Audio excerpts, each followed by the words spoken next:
Meski telah diwacanakan sejak Mei lalu, namun hingga kini pemerintah belum bersikap untuk membubarkan ormas yang disebut anti-Pancasila. Karena itu, akhir pekan lalu 14 organisasi Islam mendesak pemerintah bersikap tegas untuk segera merealisasikan pembubaran ormas anti-Pancasila. Pemerintah dinilai perlu menerbitkan Perpu tentang ormas sebagai landasan hukum untuk membubarkan ormas-ormas radikal dan anti-Pancasila. 14 ormas itu menilai jika ormas yang ada bertentangan dengan dasar negara, maka pemerintah berhak untuk membatasi perkembangannya. Lalu apalagi yang ditunggu pemerintah dalam membubarkan ormas tersebut? Padahal dukungan pembubaran ormas radikal terus mengalir dari banyak kalangan. Apakah pemerintah tersandera dan khawatir pembubaran ormas ini akan menambah pergolakan di tengah masyarakat? Pam Talk bersama saya Valerina Daniel akan membahasnya bersama para narasumber dan telah tersambung bersama kami Ketua Umum Pengurus Besar Nahdlatul Ulama Said Agil Siraj dari kantor PBNU dan nanti akan bergabung bersama kami di studio Ketua Muhammadiyah Adrianto Tohari. Selamat malam, Assalamualaikum Pak Said. Waalaikumsalam warahmatullahi. Ya Pak Said, menurut Anda mengapa sampai harus ada 14 ormas Islam yang turun akhir pekan lalu untuk mendorong pemerintah membubarkan ormas anti-Pancasila? Bismillahirrahmanirrahim. 14 ormas yang tergabung dalam Lembaga Persahabatan Ormas Islam yang kebetulan saya ketuanya, kebanyakan lahir sebelum NKRI. Seperti Al-Irsyad, Persis, Matul Anwar, Wasliyah, Ittihadiyah, Syarikat Islam, seperti NU, itu semua ormas-ormas Islam yang lahir sebelum NKRI. Bahkan ormas-ormas itulah yang berjasa besar menggerakkan masyarakat, anggotanya untuk berkorban merebut kemerdekaan negara ini dari tangan penjajah dengan pengorbanan yang sangat-sangat luar biasa, tenaga, pikiran, bahkan darah ratusan ribu ulama dari Nahdlatul Ulama terutama dan santri-santri yang berkorban, gugur, syahid dalam merebut kemerdekaan tersebut. Salah satu contoh, setelah ditangkapnya Pangeran Diponegoro tahun 1830 sampai tahun 1900, itu hanya selama 70 tahun, ya. Ada 120 pemberontakan yang dipimpin oleh Kiai NU pesantren, dan semua kiai-kiai itu gugur semua. Syuhada semua, mati syahid semua. Karena sporadis, tidak ada koordinasi. Jadi selama 70 tahun saja, kiai-kiai memimpin pemberontakan melawan Belanda 120 kali. Dan semua mati semua itu. Mengapa itu sampai salah kemudian... satu bukti bahwa ormas...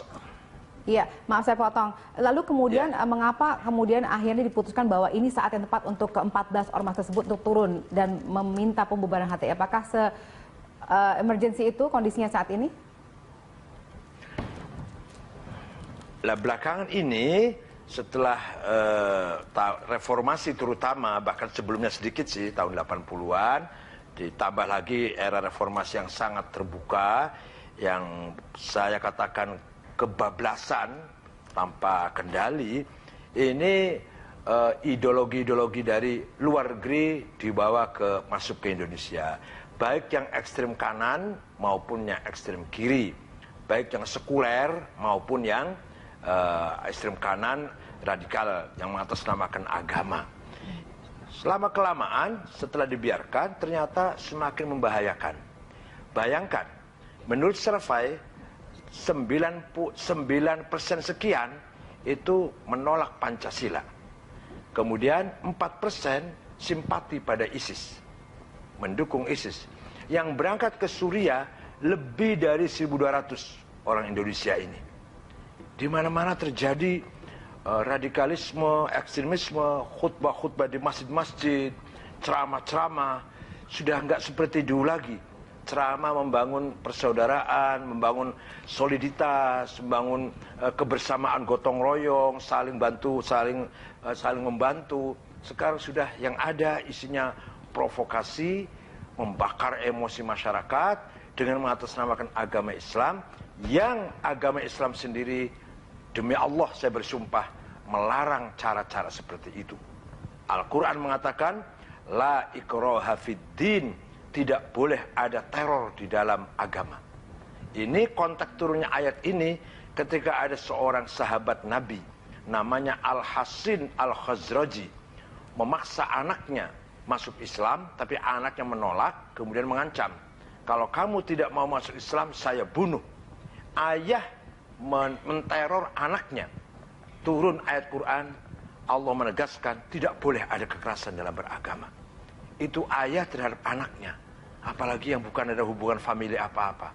Oleh karena itu, mari kita kembalikan ke ruh agama Islam, ajaran Al-Quran, ajaran Nabi Muhammad, yang selalu memberikan pelajaran kepada kita semua dengan akhlakul karimah, dengan akhlak yang mulia. Bagaimana Nabi Muhammad ketika diusir dari Mekah, kemudian 8 tahun kemudian bisa kembali ke Mekah dengan gagah perkasa, dengan pasukan yang kuat. Nabi Muhammad memberikan ampunan, seluruh penduduk kota Mekah dimaafkan, tidak ada balas dendam, dan tidak ada kata-kata yang masuk Islam saya maafkan, yang enggak tidak ada. Semua penduduk kota Mekah saya maafkan. Al-yaum yaumul marhamah, hari ini hari rekonsiliasi. Dengan demikian, penduduk kota Mekah berbondong-bondong masuk Islam sambil memuji Nabi Muhammad sebagai sosok yang berakhlak mulia. Antal karimu ibnil karim ibnil karim, sungguh engkau Muhammad orang yang berbudi pekerti mulia. Baik Pak, kalau begitu menurut Anda apakah ada sesuatu yang menghalangi pemerintah sehingga dari pada saat pertama kali menyebutkan akan membubarkan HTI, tapi dengan berjalannya waktu belum kita lihat aksi nyata dari himbauan tersebut, dari pernyataan tersebut, apakah ada yang menghalangi pemerintah untuk membubarkan HTI menurut Anda? Pertanyaan ini ditujukan kepada pemerintah dong Mbak, bukan kepada saya. Kalau kami, NU terutama, dan 14 ormas, 13 ormas yang lain, sudah dari awal, dari sejak beberapa tahun yang lalu, selalu memberikan masukan kepada pemerintah agar bersikap tegas, berorganisasi yang jelas-jelas mengancam keutuhan NKRI, mengancam 4 pilar lah. Apalagi yang namanya HTI, itu jelas-jelas partai politik. Hizbut Tahrir itu, hizb itu maknanya partai politik artinya. Kalau ormas jam'iyah bahasa Arabnya. Kalau hizb itu berarti partai politik. Nah, yang partai politik jelas tujuan targetnya adalah khilafah, menolak nation state yang didirikan oleh seorang aktivis Palestina namanya Taqiyuddin An-Nabhani tahun 53, dibawa oleh ke Indonesia oleh seorang namanya Abu Bakar Al-Baghdadi, bukan Al-Baghdadi yang ISIS, bukan, ada lagi. Dan sekarang kantor pusatnya di London. Itu jelas-jelas menolak nation state, menolak negara kebangsaan. Sedangkan untuk merawat negara Indonesia yang sangat-sangat majmuk, sangat-sangat plural, agama, budaya, karakter, dan sebagainya, apalagi kepulauan juga, ini membutuhkan sikap yang tegas, sikap yang kuat, bergandengan tangan, kita bersatu untuk menjaga, merawat keutuhan NKRI ini. Kalau tidak, jelas dalam keadaan menurut saya sangat-sangat berbahaya, danger, very very danger. Baik, sebelumnya pemerintah juga sudah mengatakan akan membubarkan HTI dan kemudian kita sampai dengan saat ini memang belum melihat bagaimana aksi nyatanya. Tapi menurut Anda dari ke-14 ormas ini apa yang bisa dilakukan selain turun tangan pada saat akhir pekan lalu dengan memberikan aksi demonstrasi untuk mendukung pemerintah? Apalagi yang bisa dilakukan oleh Anda sebagai ketuanya? Ya, kami ormas itu organisasi massa ya, bukan pasukan angkatan bersenjata, bukan apa, organisasi massa yang berfungsi menjaga pilar bangsa ini, keutuhan bangsa ini, dengan membangun kekuatan civil society, memberdayakan masyarakat, sehingga kita hanya sebatas, ya bukan sebatas sih, kita udah maksimal memberikan masukan, memberikan dorongan pada pemerintah, itu udah maksimal tuh. Nah, selanjutnya pemerintah yang ditlanjuti.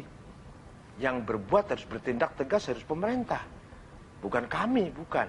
Kami hanya memberikan dorongan, mengajukan permohonan atau usul atau masukan bahwa kita sudah dalam keadaan sangat bahaya kalau membiarkan kelompok-kelompok radikal itu hidup di Indonesia ini. Di seluruh dunia, di seluruh negara Islam, di Timur Tengah, HTI dilarang. Tidak ada negara Timur Tengah yang membiarkan HTI berkembang di negaranya. Semua melarang, hatta Pakistan. Nah, kita di sini membiarkan sudah sekian lama, sehingga kelihatan sekali menguat. Di mana-mana sudah banyak simpatisannya, padahal jelas belum tentu, atau saya yakin kehadiran HTI ini membuat gaduh, membuat resah, bahkan ketegangan satu sama lain di antara kita. Tidak sama sekali tidak berguna, tidak bermanfaat untuk membangun soliditas, membangun keutuhan kekuatan bangsa ini. Enggak. Baik Pak Said, terima kasih. Ditahan dulu, kami harus jeda sejenak. Pemirsa, kami harap tetap bersama kami akan kembali usai jeda berikut ini.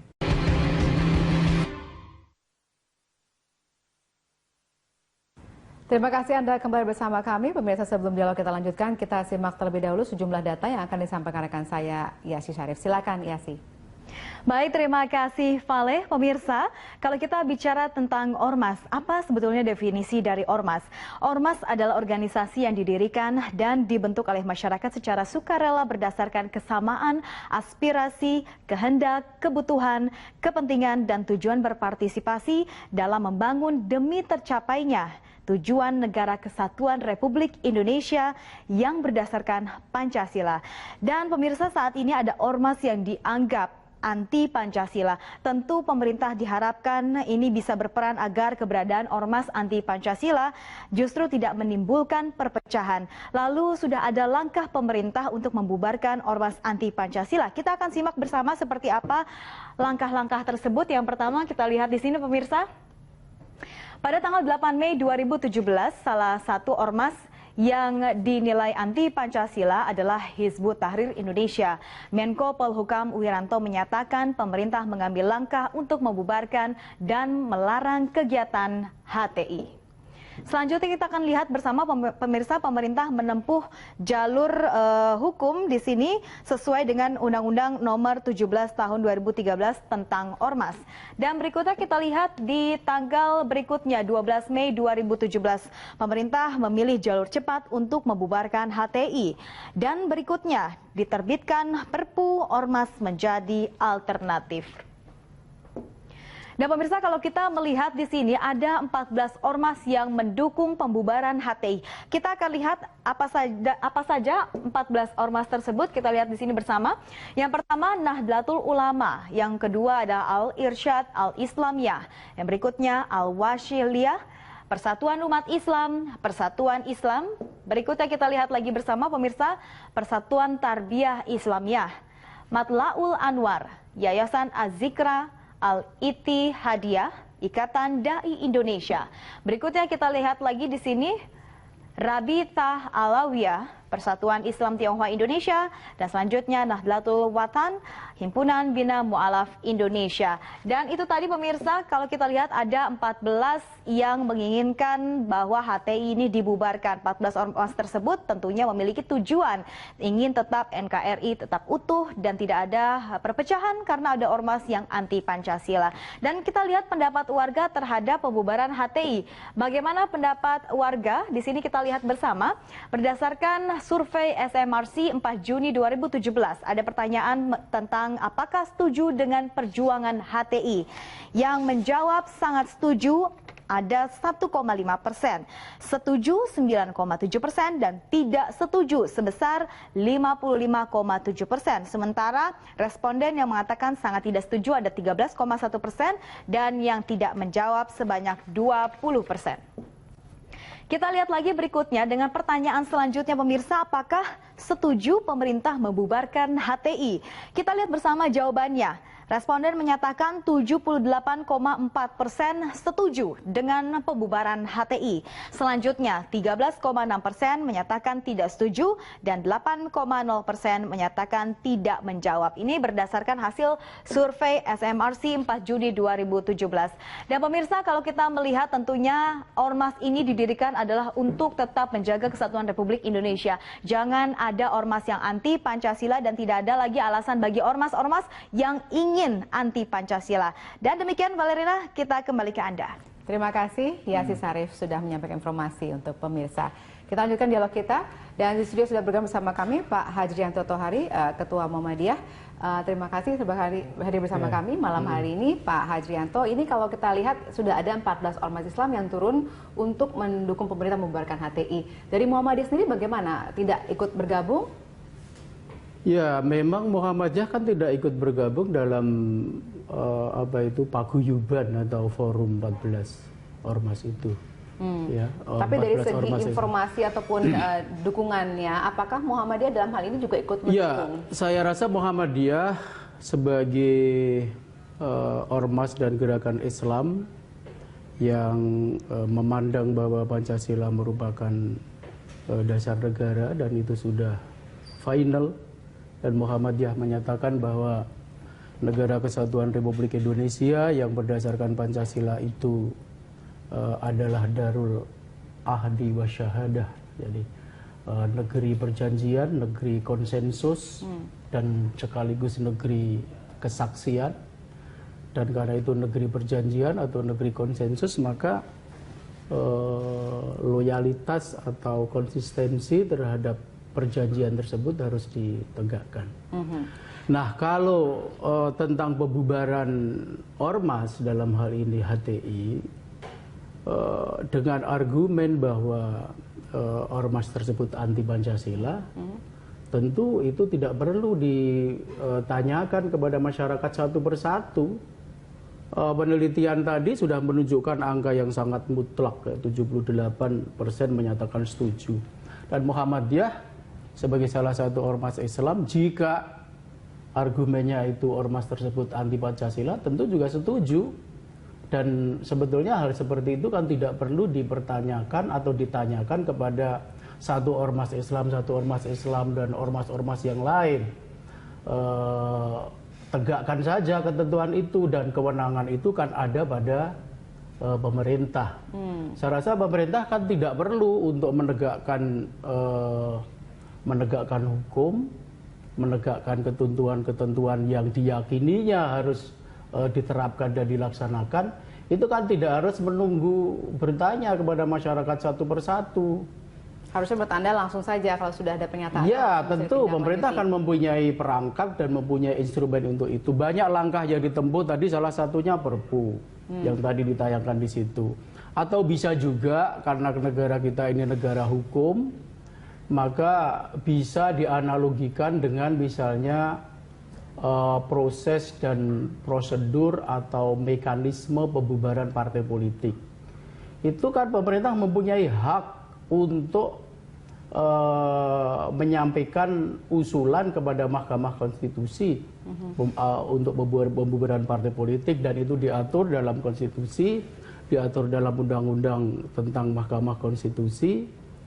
Bahkan juga hukum acara di Mahkamah Konstitusi sudah ada bagaimana tata urut pembubaran partai politik, dan itu diawali dengan usulan dari pemerintah. Ya tampaknya bola sekarang sebenarnya ada di pemerintah. Oh iya, ada pada pemerintah. Ya. Jadi jalan pikirannya kira-kira untuk membubarkan partai politik saja pemerintah bisa mengusulkan kepada pengadilan, dalam hal ini pengadilannya adalah Mahkamah Konstitusi, apalagi terhadap ormas. Sebagaimana pemerintah mau menegakkan pemberantasan terorisme, pemberantasan korupsi, pemberantasan macam-macam, kan pemerintah tidak harus menanyai masyarakat satu persatu.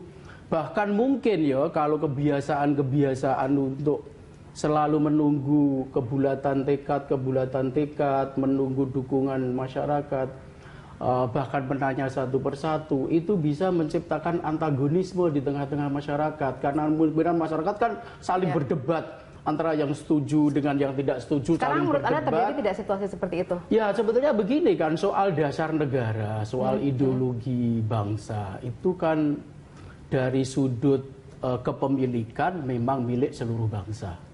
Tetapi dari sudut wacana, itu kan sebetulnya wacana elit kan.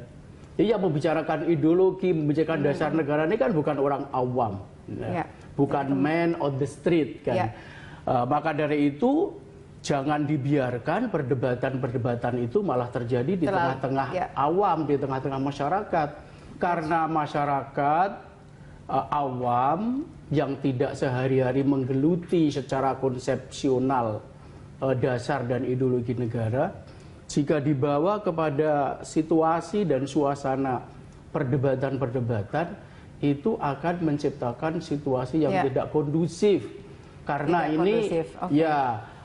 boleh saya katakan meskipun agak ada kecenderungan simplifikasi ya, soal ideologi dan dasar negara itu kan soal para pemimpin. Jika terjadi perdebatan, biarlah perdebatan para pemimpin. Jangan dijadikan perdebatan-perdebatan di tengah-tengah masyarakat yang awam. Dan karena itu maka pemerintah tegas saja. Kalau memang mempunyai keyakinan dan betul-betul terbukti bahwa ini ormas yang anti Pancasila, cuma pertanyaannya adalah sebetulnya lembaga atau badan negara apa yang memiliki kewenangan secara hukum, ya, kewenangan secara hukum, secara formal, secara ofisial untuk menyatakan itu kan salah satu ormas itu anti Pancasila. Kalau Mahkamah Konstitusi kan punya kewenangan, misalnya undang-undang bertentangan dengan undang-undang dasar, misalnya gitu kan. Sebenarnya kan ada jalur hukumnya dan pada akhirnya itu akan lalu ada ke pengadilan. Baik, gitu. Kita kembali ke Pak Said. Pak Said, kalau menurut Anda ada yang menyatakan bahwa kondisi seperti ini saat ini adalah kondisi yang tidak kondusif, dan kalau misalnya pemerintah pun pada akhirnya memutuskan untuk memubarkan HTI akan memunculkan pergolakan di masyarakat. Menurut Anda benar demikian? Negara tidak boleh kalah oleh siapapun. Kalau yang dirongrong adalah keutuhan negara, apalagi dasar kita Pancasila, maka negara tidak boleh kalah oleh ancaman siapapun. Dan itu adalah merupakan tanggung jawab kita bersama. Dan kami, NU dan 14 ormas, di belakang konstitusi negara sampai kapanpun. Jadi tidak boleh kita masih berhitung, masih ragu, masih dihitung untung ruginya atau posisi negatifnya. Jelas ormas-ormas yang anti Pancasila akan menghancurkan negara ini, akan membuat pecah belah bangsa ini, konflik di antara kita sendiri, seperti terjadi di Timur Tengah, Afghanistan, Irak, Suriah, Yaman, Libya, Somali. Itu semua negara-negara yang bangkrut, yang tidak mampu merawat negaranya atau kesatuannya. Kenapa? Karena konflik yang berkepanjangan sehingga menimbulkan perang saudara yang masing-masing punya kepentingan. Jelas sekali mereka negara yang bangkrut, negara yang tidak beradab, negara yang kehilangan jati diri, kehilangan kepribadian, martabat budayanya. Agama sudah Islam, tapi budayanya, akhlak moralnya hancur berantakan. Tidak ada yang bisa diharapkan kemajuan apa untuk peradaban dunia atau peradaban umat Islam dari negara yang kacau balau seperti itu. Apa yang bisa kita harapkan? Oleh karena itu, kami dari umat Islam Indonesia akan mempertahankan keutuhan dan keselamatan NKRI ini. Kemudian di dalam bingkai Pancasila dan Bhinneka Tunggal Ika, kami akan berjuang membangun syiar-syiar Islam di atas tanah air yang solid, negara yang kokoh. Kita akan membangun kemajuan-kemajuan peradaban Islam. Bukan berarti maju Islam harus jihad, bunuhin orang, bom orang, bukan. Membangun pendidikan, kesejahteraan, kesehatan, dan seterusnya. Itu kita bangun di dalam bingkai Pancasila di atas negara yang kuat, bersatu, dan kokoh. Baik, kita kembali harus jeda sejenak. Pemirsa, kami harap Anda bersama kami.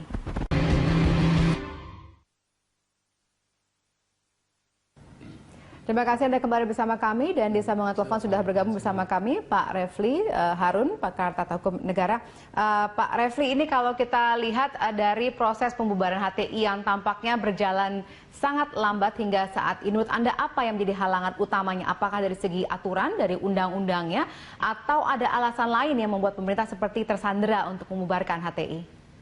Iya, saya kira dua hal ya. Pertama, pemerintah tidak menjalankan prosedur yang diatur dalam Undang-Undang Keormasan. Yang kedua adalah undang-undang itu sendiri memang mengatur hal-hal pembubaran atau istilahnya pencabutan status badan hukum itu secara bertingkat dan itu ada waktunya. Dan tidak ada klausul lain yang bisa untuk mempercepat proses.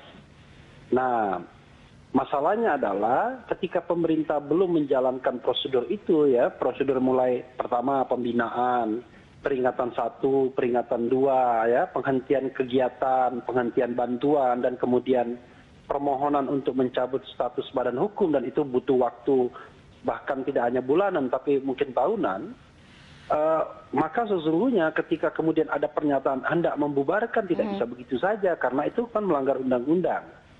Nah di sisi lain undang-undang sendiri memang tidak mengatur jalan cepat ya.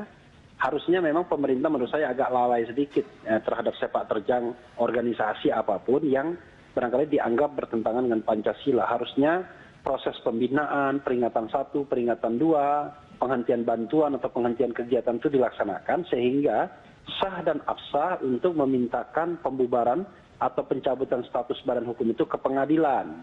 Kalau dia status badan hukum, tapi kalau dia tidak berstatus badan hukum hanya terdaftar, sah dicabut kemudian tanda terdaftarnya kan begitu. Ya. Nah kalau sekarang sudah terlanjur ada pernyataan, tapi kemudian prosedur itu belum dilaksanakan, apa yang menurut Anda akan terjadi? Ya, saya khawatir ketika ada permintaan ke pengadilan, pengadilan kan melihat nih apakah governance-nya itu dilaksanakan atau tidak menurut undang-undang. Kalau misalnya pemerintah belum bisa membuktikan bahwa ada pembinaan, ya, ada peringatan, ada penghentian kegiatan dan lain sebagainya, saya khawatir secara prosedural pemerintah keliru, salah, ya. Nah, karena itu menurut saya pemerintah harus menempuh upaya dan cara yang benar. Satu. Yang kedua, kalaupun ada yang proses yang harus dilampaui, yang dilangkahi misalnya, paling tidak pemerintah harus meyakinkan kepada pengadilan bahwa organisasi yang mau dibubarkan atau dicabut status badan hukumnya itu memang betul-betul bertentangan dengan Pancasila dan tidak bisa diubah lagi dengan proses komunikasi, pembinaan, peringatan, dan lain sebagainya. Nah, saya kira itu akan menjadi bahan bagi pengadilan. Karena toh pengadilan kan memutuskan tidak hanya berdasarkan hukum, tetapi berdasarkan keadilan. Sehingga bisa jadi kemudian walaupun prosesnya itu terlampaui ya atau tidak dilalui, bisa saja kemudian ada justifikasi tetap untuk melakukan pembubaran kalau misalnya dianggap organisasi semacam HTI itu memang betul-betul bertentangan dengan Pancasila dan sudah ada sebenarnya tindakan-tindakan pemerintah walaupun tindakan tersebut tidak seperti yang diatur di dalam Undang-Undang Ormas, kan begitu. Kalau sudah ada rencana untuk menyebut ataupun menerbitkan Perpu Ormas sebagai alternatif, menurut Anda efektif tidak? Saya bukan bicara efektifnya, menurut saya kalau kita bicara tentang menghormati negara hukum, menurut saya tidak bisa begitu saja. Tidak bisa begitu saja, tidak bisa ada sebuah perpu yang kemudian berlaku retrospektif atau retroaktif. Kalau ada perpu semacam ini, maka itu berlaku ke depan. Barangkali nanti untuk organisasi lain yang bermaksud dibubarkan. Tapi untuk organisasi yang kemarin, maka tetap harus berlaku Undang-Undang Ormas. Karena kalau misalnya perpu itu diberlakukan secara retroaktif, yang kita khawatirkan nanti justru ini akan menjadi ancaman bagi demokratisasi. Ya sekarang yang kita hadapi organisasi semacam HTI. Bagaimana kalau kemudian Perpu kemudian membungkam organisasi yang kritis dan baik terhadap pemerintah misalnya. Maka kemudian kan ada ancaman demokratisasi. Padahal kita tahu bahwa kebebasan berkumpul, berserikat, ya, itu adalah kebebasan yang dijamin oleh konstitusi kita. Lalu kemudian hak untuk tidak diusut, dituntut berdasarkan hukum yang berlaku surut atau retroaktif adalah hak asasi manusia yang tidak bisa dikurangi dalam kondisi apapun. Baik. Sehingga dalam konteks ini, menurut saya pemerintah harus hati-hati. Ya mau tidak mau prosedur itu ikutilah. Kalau misalnya nanti gagal di pengadilan, karena dianggap prosedur yang dilampaui, ya maka balikin saja prosedur itu, atau gunakan lagi perpu yang kemudian sudah disahkan. Karena kan Kalau tindakan yang berikutnya kan sudah tindakan yang sifatnya prospektif ke depan. Tapi untuk tindakan yang ke belakang kemarin, menurut saya tinggal ikuti saja prosedur dalam undang-undang ormas begitu. Ya, jadi tampaknya ada permasalahan dari undang-undang ya, peraturan yang menghambat sehingga proses tidak bisa berjalan dengan cepat. Kita tahan dulu Pak Refli, saya ke Pak Said Agil Siraj di PBNU. Pak Said, bagaimana tanggapan Anda mendengar penjelasan soal aturan yang sepertinya membuat proses ini berjalan lambat? Kalau saya dari perspektif agama, Mbak ya, Al-Quran menegaskan wal murjifuna fil madinati lanugriyannaka bihim tsumma la yujawirunaka fiha illa qalila.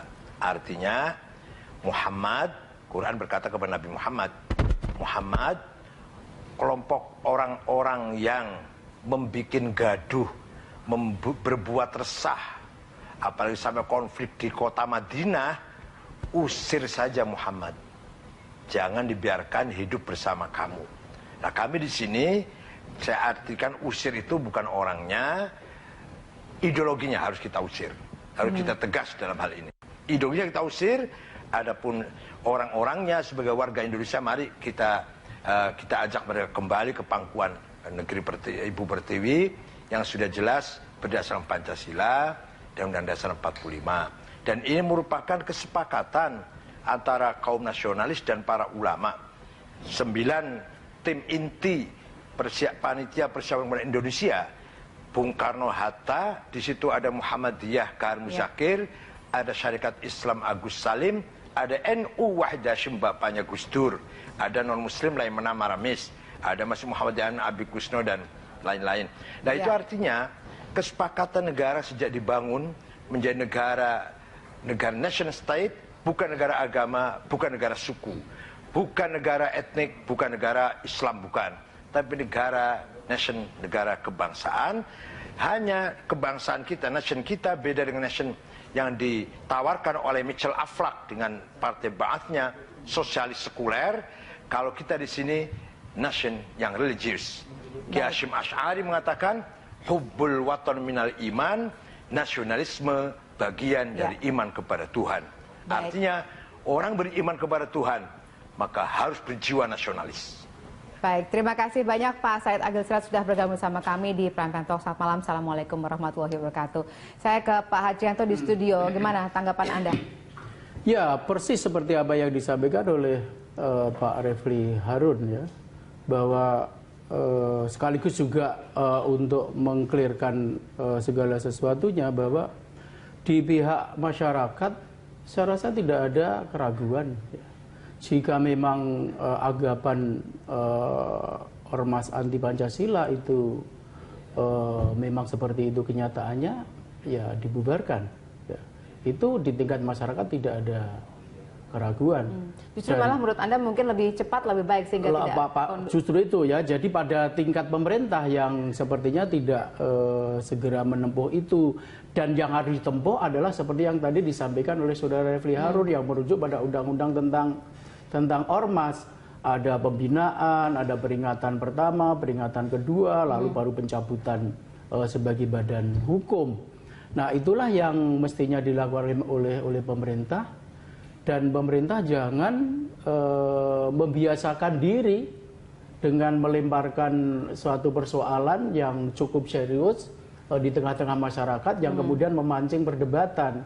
Saya rasa perdebatannya ya bukan kalau dibubarkan nanti terjadi perdebatan dalam masyarakat. Sekarang pun sebelum vonis pembubaran itu dilakukan juga terjadi perdebatan-perdebatan di tengah masyarakat. Dan itu tidak begitu positif. Ya. Jadi semakin lama, semakin menunda-nunda, maka itu akan menciptakan situasi dan suasana antagonisme di tengah-tengah masyarakat.